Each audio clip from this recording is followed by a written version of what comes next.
Hi friends, നമസ്കാരം. എൻ്റെ എല്ലാ കൂട്ടുകാർക്കും സുനിതാസ് യൂണിക് കിച്ചണിലേക്ക് സ്വാഗതം. ഇന്ന് നമ്മൾ നല്ല രുചിയുള്ള ഒരു 4 മണി പലഹാരമാണ് തയ്യാറാക്കി എടുക്കുന്നത്. ആവിയിൽ വേവിച്ചിട്ടാണ് നമ്മൾ ഈ പലഹാരം തയ്യാറാക്കി എടുക്കുന്നത്. റവ ഉപയോഗിച്ചിട്ട് വളരെ എളുപ്പത്തിൽ നമുക്ക് ഈ പലഹാരം തയ്യാറാക്കി എടുക്കാവുന്നതേ ഉള്ളൂ. വളരെ കുറച്ച് ചേരുവകൾ കൊണ്ട് പഞ്ഞി പോലെ സോഫ്റ്റ് ആയിട്ടുള്ള ഈ ഒരു പലഹാരം എങ്ങനെയാണ് തയ്യാറാക്കി എടുക്കുന്നതെന്ന് കണ്ടു നോക്കിയാലോ. നമ്മുടെ പലഹാരം തയ്യാറാക്കി എടുക്കുന്നതിന് വേണ്ടിയിട്ട് 1 കപ്പ് റവയാണ് എടുത്തിട്ടുള്ളത്. റവ ഒരു മിക്സിയുടെ ജാറിലേക്ക് ഇട്ട് കൊടുക്കാം. 200 ഗ്രാം അളവിലാണ് നമ്മളിവിടെ റവ എടുത്തിട്ടുള്ളത്. ഞാനിവിടെ എടുത്തിട്ടുള്ളത് വറക്കാത്ത റവയാണ്. വറുത്ത റവയാണുള്ളതെങ്കിൽ അത് എടുക്കാവുന്നതാണ് കേട്ടോ. ഇനി നമ്മൾ ഇതിലേക്ക് ആഡ് ചെയ്ത് കൊടുക്കുന്നത് മധുരത്തിന് ആവശ്യത്തിന് വേണ്ട പഞ്ചസാരയാണ്. 1/2 കപ്പ് അളവിലാണ് പഞ്ചസാര ചേർത്ത് കൊടുക്കുന്നത്. 120 ഗ്രാം പഞ്ചസാരയാണ് എടുത്തിട്ടുള്ളത്. ഇനി ആഡ് ചെയ്ത് കൊടുക്കുന്നത് 2 ഏലക്കയാണ്. ഏലക്കയുടെ തൊലി മാറ്റിയതിന് ശേഷമാണ് ആഡ് ചെയ്ത് കൊടുക്കുന്നത്. ഇനി നമുക്കിതെല്ലാം കൂടി നല്ലതുപോലെ പൊടിച്ചെടുക്കണം. അപ്പോൾ ഞാനിതൊന്ന് പൊടിച്ചെടുക്കട്ടെ. ഇതിവിടെ ഇപ്പോൾ നല്ലതുപോലെ പൊടിച്ചെടുത്തിട്ടുണ്ട്. നല്ല ഫൈനായിട്ട് തന്നെ പൊടിച്ചെടുക്കാൻ ശ്രദ്ധിക്കണം കേട്ടോ. ഇനി നമ്മൾ ഇതിലേക്ക് കോഴിമുട്ടയാണ് ആഡ് ചെയ്ത് കൊടുക്കുന്നത്. 2 മുട്ടയാണ് ആഡ് ചെയ്ത് കൊടുക്കുന്നത്. മുട്ടയുടെ ഫ്ലേവർ ഇഷ്ടമല്ല എന്നുണ്ടെങ്കിൽ മുട്ടയ്ക്ക് പകരം പാൽ ആഡ് ചെയ്ത് കൊടുക്കാവുന്നതാണ് കേട്ടോ. 2 മുട്ട ചേർത്തതിന് ശേഷം നമ്മൾ ഇതിലേക്ക് ആഡ് ചെയ്ത് കൊടുക്കുന്നത് പാലാണ്. 1/4 കപ്പ് അളവിലാണ് പാല് ചേർത്ത് കൊടുത്തിട്ടുള്ളത്. നമ്മൾ ഇതിൽ ഉപയോഗിക്കുന്ന എല്ലാ ചേരുവകളും റൂം ടെമ്പറേച്ചറിലായിരിക്കാൻ ശ്രദ്ധിക്കണം കേട്ടോ.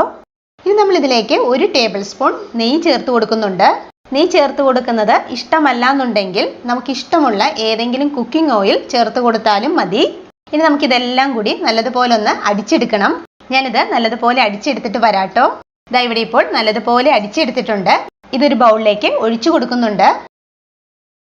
ഇനി നമ്മൾ ഈ ബാറ്ററിലേക്ക് 1/2 ടീസ്പൂൺ ബേക്കിംഗ് പൗഡറാണ് ആഡ് ചെയ്ത് കൊടുക്കുന്നത്.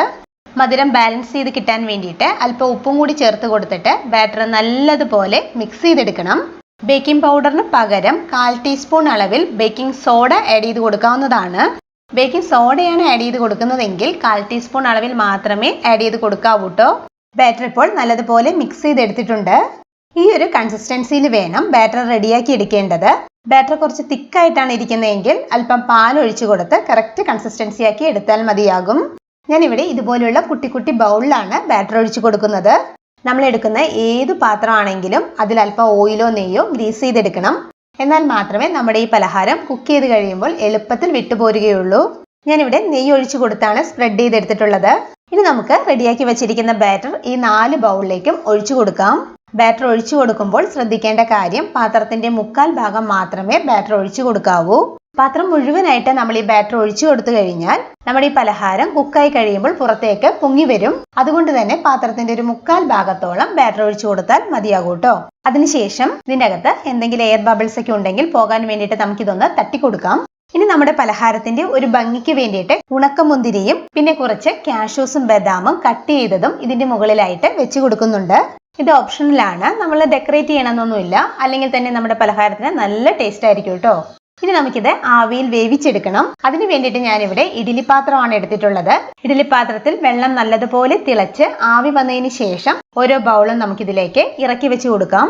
വെള്ളം നല്ലതുപോലെ തിളച്ച് ആവി വന്നതിന് ശേഷം മാത്രമേ പാത്രം വെച്ച് കൊടുക്കാവൂ കേട്ടോ.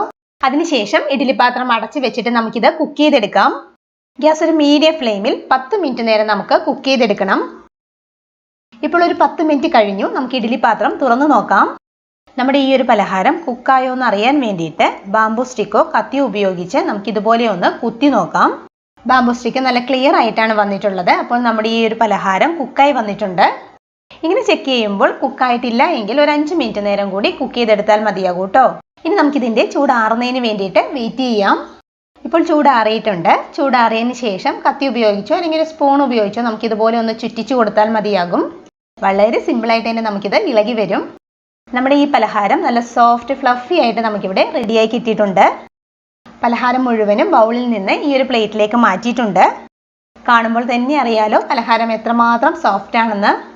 കാണുവാൻ നല്ല ഭംഗിയുള്ള ഈ ഒരു പലഹാരം കഴിക്കുവാനും നല്ല ടേസ്റ്റാണ്. ഞാനിത് കട്ട് ചെയ്ത് കാണിച്ചു തരാട്ടോ.